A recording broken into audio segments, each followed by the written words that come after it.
beginning of the month, and we can have a cooking show, and I can put on my chef's coat. A month chef's coat, right? Yay. So that people think that I'm really a chef.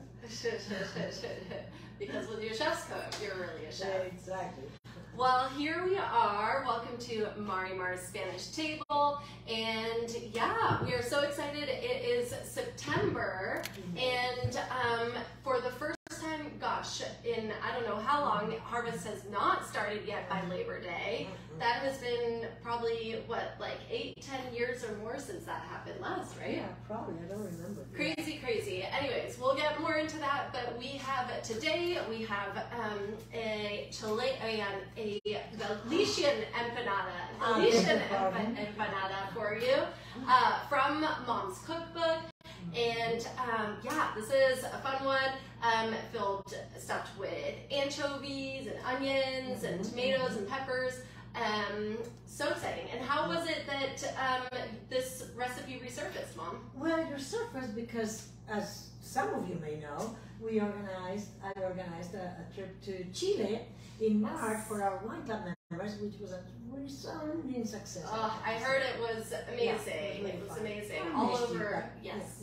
All over Chile, visiting wine country and Patagonia, and what fun. And and of course there's empanadas there everywhere, and so we thought, okay, we had such a good time, we had to get together again, and we came up with the idea, oh, let's do an empanada party, right? Hey, let's. But what nobody knew is that empanadas are original from Spain, from Galicia. Yes, they are. They are indeed. Yeah, so fun that you realized that you had an empanada recipe right in your cookbook. Yes. That's the one we're doing. Yay. Yeah. Okay, so let's see. Where do we start? On the empanada party meant that all those that participated brought their own empanada, cooked at home. And so it was really fun. It was great fun. And before excuse my delay, cheers with a little 2019 Earthquake Block Pinot. Alrighty. I love this wine. I have to say it. Okay, so let's see. So we start with the dough, yes? Yes. So I'm kind of simplified it, otherwise this would be 2 hours. But essentially you start with dough that looks like that before you roll it out. Roll it out. Okay. And so wanna show it? Yeah, sure. But first, essentially what you do is you put the yeast, and when you put the corn in the food processor, without the how do you call the thing with it? Without the blade. Yeah, thank you. The blade. Okay. Hello. And so you put it without the blade, and you put the cornmeal, which has been warmed, right? And then the has been warmed.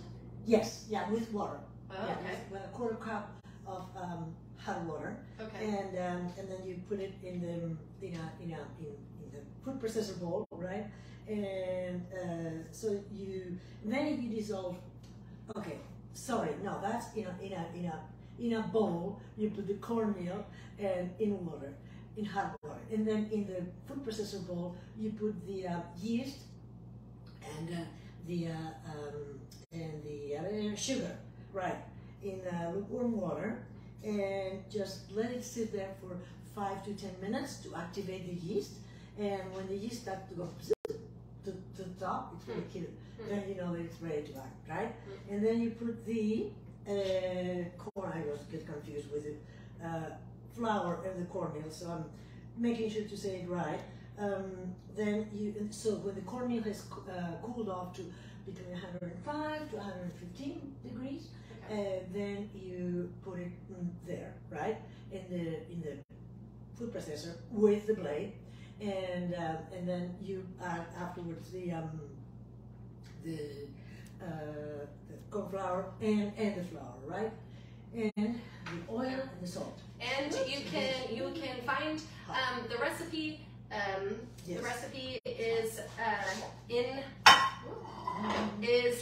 You can find it in the content of the post. Yes, so you can find the link there. It is in the Spanish table, Mom's Cookbook, and the wine pairing as well, our Earthquake Block Pinot Noir. You can find that in the content of the post. Okay, so then you've got your dough, and then so we got the dough, and then what happens is that you take once the dough starts to separate from the processor, right, and it forms a ball. That's when once it starts sticking together. It sticks together and forms a ball. Then you take it out of there and you put it in a bowl with oil all over the place, and you in a warm place and cover with a cloth and let it there stay for an hour or so, and then it rises. It rises, right? And then it ends up looking like this. Okay. So this is a quarter of it, but it's very light. Very light. And then we're going. And also, if you have any questions, do chime in with any questions, and also, yeah, let us know where that you're tuning in and where you're tuning in from, and what you are drinking and or cooking this evening. Yes. So then you take this lovely piece of I should have some flour here, but anyway, just to get the idea, you form it into a round, right, more or less, and it's sort of like this, and you give it shape with your hands, like this, and like this, sort of like that, and you a little better like that, and that's quite round. Yeah, right. Then you end up with two like this. All right. Okay, beautiful. Yeah, and then here is where we put the stuff that we're gonna cook now. So because the Galician empanada is it's essentially like a double crust. So the crust on the bottom, the filling, and then you put the crust on top. So yeah, it is then you like cut into, it's like a pie that you then cut into and you eat by the slice. Versus of course like in South America, they're individual. In Spain individual. Too. In Spain too. Okay. Oh yeah, okay. absolutely. Okay. All kinds of bananas. I remember when I was a kid and I used to go to my grandmother's house in Villafranca, and the cook was wonderful, and we would make empanadas. Yeah. It was so much fun. We rolled them like that, and essentially what you do is, okay, so now we're gonna cook this. We're gonna start with the well, of course, with some olive oil. Okay. And then we're gonna put some garlic here first. Yeah, you may not even have realized that while Argentina and Chile have certainly popularized the empanadas, they are originally from Spain, from Galicia, northwest Spain, which is also where Albarino and Godello come from. So that is, it is. Is it warm? It is. Yeah, right. It's warm. So, but actually, all over Spain. I mean, I remember in Galicia. Yes. Remember when we went to Galicia and Raúl Pérez? Yeah. Or not? Yeah, you have like a big pie that you huge pie. You cut it in pieces. Have slices. Okay. So here, what we're gonna do? We're gonna. Is it hot enough? Yes. We're gonna put garlic and onions that have been very thinly sliced, and you cook them for about 5 to 10 minutes. So you said that you did make little ones growing up, empanadillas. Empanadillas. Empanadillas. That's how we call them. Yes, empanadillas. Okay. And they were really good. And then once this is nice and sauteed, we're gonna pretend that it's sauteed already. Yep. Unless you want to talk about the one and we'll let it saute by itself. I think it takes about 30 minutes according to your recipe. That's so not true. No. That's what your recipe says. Proceed. You're right. Yep. She's always right. Okay. Sometimes. All right. So. Okay. So. So what do we do next? Talk about it. No. What do we do after? Okay. So you go. We're not gonna wait 30 minutes. Okay. So then you add the paprika. No, pero es que no pones a los que ya están hechos. No. Sí, los que ya están hechos. No. Sí. Okay, let's see. So, all right. Who's the saute the garlic, the onions. Slowly over. Okay, and then where do we have our caramelized onions? Oh, it's here, but this is already with everything. Okay, there we go. Yeah, but wait, we have to pretend that that the onions are already caramelized, okay? Okay. And then when they're caramelized, that would I would talk about the wine. But you said we would talk about the wine after adding the anchovies. I did? Yes, that was what we talked about. She's always right. Are your daughters always right? Or is it only me? Okay, and then we put the paprika, like this. And then we put some, the anchovies. These are the anchovies that have been chopped. Exactly. And then we will put the, what else? Pepper, a little bit of pepper. Okay. And then we will put some tomatoes, unpeeled tomatoes that have been pulverized, right? All of these is cooked for a long time. Okay, this smells very good. Yum. Yeah. It really does. Okay, time to talk about the wine then? I think so. All right, so usually you would wait, have the onions all caramelized before you add all those goodies in, okay, so for our wine today is the Earthquake Block Pinot Noir. This is one of our club exclusive bottlings, which is a smaller bottling just from a block of the vineyard just right next to my mom's house, right over there. And it is called the Earthquake Block because, well, as I'm sure plenty of you have heard this story before.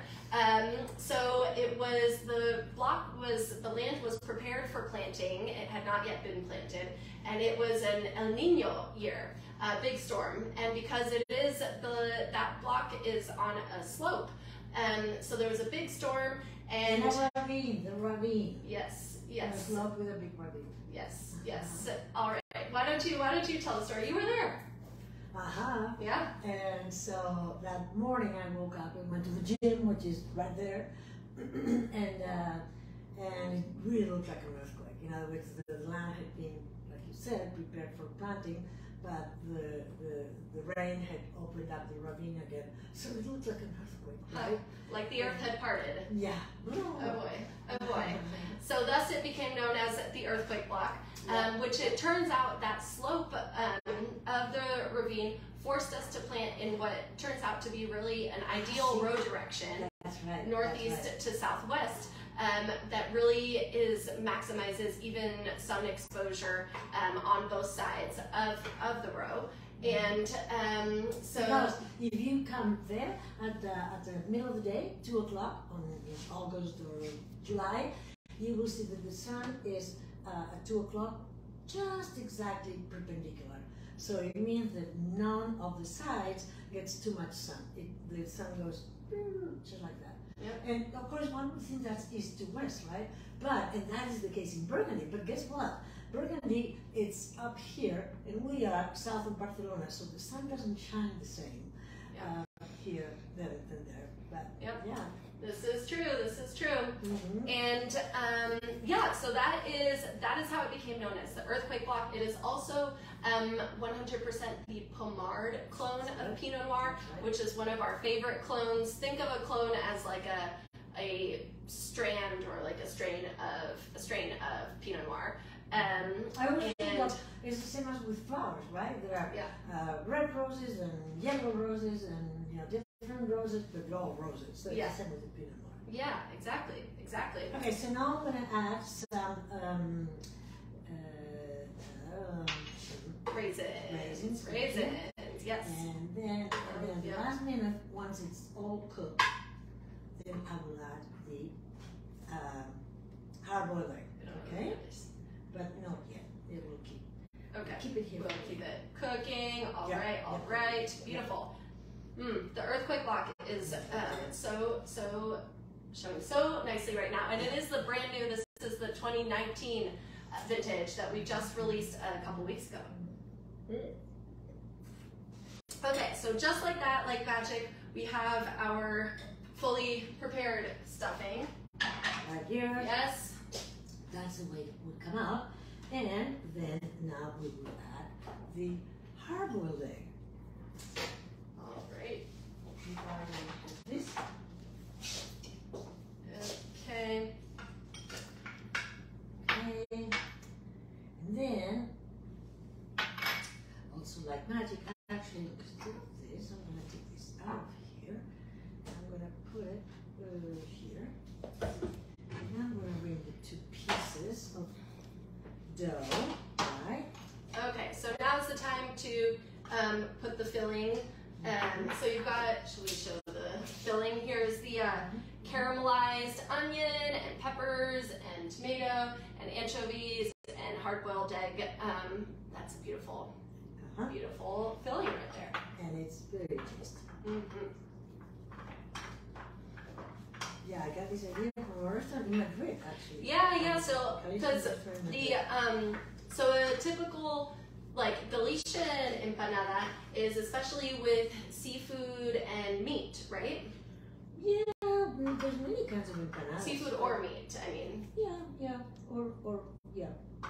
That's what we said was the yes, typical yes, that's seafood and meat in Galicia. Yeah. And so then, but especially, and the really classic one is tuna and onions and peppers.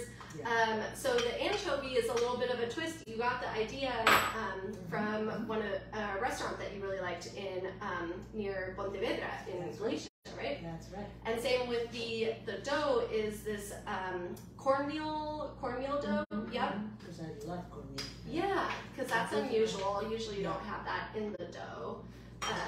So and what does the cornmeal in the dough? How does that? Well, it's a little more more solid than the flour. The flour is more powdery. Kind of more like grainy, chunky, or something. So here, what you want to do is measure, right? Oh boy. 1 inch, right? So that it doesn't go all the way there. Okay. Because you want to put this guy on top. The filling. You want the filling to leave at least 1 inch of crust. Yeah, because then we want to do this, and then we want to see. Okay, kind of like pat it down. Yeah. It's kind of like in the middle, kind of. Yeah, you can then pat it down. Yeah, exactly. Okay. And it goes like this, and you go sort of like. Yeah, what's the braiding technique here? What's the word that I can never remember? Then it's like a coiled rope. Exactly, a coiled rope. Yes. I'm always listening. Yeah. You have a better memory, Yeah, and then you turn it around. And you want to show this this coiled rope braiding technique? Yep. Alrighty. Okay. And what else? So you have the oven ready. Yes. The oven is preheated. All right. We've got it ready to go. Let us know what you are planning for the end of the summer and what you are enjoying these days. We also, another very exciting time for us. Oh yes, so harvest. We are eagerly awaiting harvest. It is a good 2 to 3 weeks behind schedule this year, or at least behind average, later than average. Oh, how cute! Well, ta-da! It's less than 1 full recipe. Yes, that's a little baby one. So yeah, we are very excited. Very excited for harvest is right around the corner, and we are like eagerly awaiting and just. It's been very mild and a very mild spring and summer, and so thus harvest being a good few weeks behind. So we are. And that's no problem. I mean, actually, the grapes look fantastic. They don't look because of all the rain and funny weather that we had in the spring and even into the beginning of summer, right? The grapes have not the flowers of the vine. did not flower very well, so the grapes are small, but that's good because then they have more flavor. It's not so great for yields. Not for yields. Not right. so great for yields. But if the weather continues to be good, not too hot, not cold, no rain, and no fires, please. Yes. It should be a very, very good fruit, right? Okay, so once you have your empanada, then do we do anything before putting it in the oven? Yes, thank you. We put this, a little milk and cornmeal. Okay. Yes. So you brush it with a little bit of milk. That's a cute little brush. Yeah, because it's such a cute little pie. And then you put the cornmeal on top. And there you go. Beautiful. All right. Show another shot. There we go. Whoop, a little right there. Okay. So this goes in the oven. That's what it looks like. And just like that. Oh boy. Yep. Magic. Just like that. Of course. Ta-da!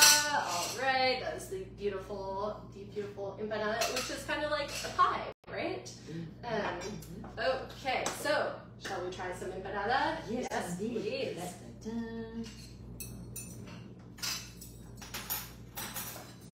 And as far as, substitutions go, I suppose you could substitute the anchovies for tuna, right? Do that classic. Yeah.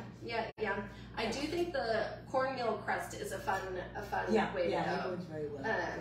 It is quite, quite a nice textural element. Okay, there we go. Okay, I remember having like empanada gallega or Galician empanada like in the vineyards in where were we? I think we were in like Valdeorras or Ribera Sacra in the vineyards, like with the godello, and walking through the vineyard, and this winemaker who was showing us around and tasting wines with us, and then he like magically had an empanada in his car, and we had lunch right there, and it was spectacular. Very good, yeah. Spectacular. Well, let's see. I bet it also goes well with mentilla. Yes, absolutely. Now, why did you choose the Earthquake Block Pinot? Well, I thought that because of the kind of earthiness of the anchovies, and then with a little hint of the sweetness from the raisins, that it would be nice with a Pinot. Let's see. Okay, let's see.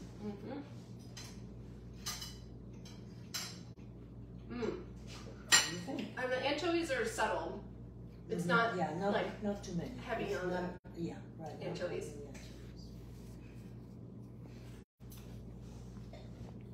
I think it's a nice pairing. I think that the sweetness of like the raisins, the onions, the kind of heartiness of the anchovies, and that smokiness from the peppers too is nice with the bright fruit of the Earthquake Block.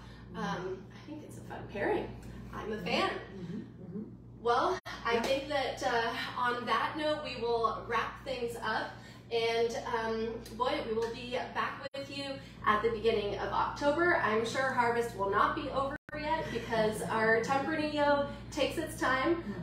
So we will still be like probably towards the end of harvest in October. If all goes well. If all goes well, yes, indeed. And we also, club members, we are getting your club shipment ready, and we are, you'll be getting your wines, you'll start getting emails from us on Thursday.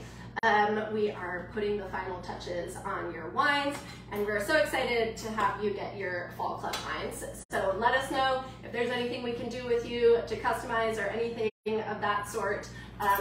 All the tiers of the wine club are fully customizable as long as we have the wine in stock and are not sold out. Well, cheers! Thank you so much for joining us, and see you soon.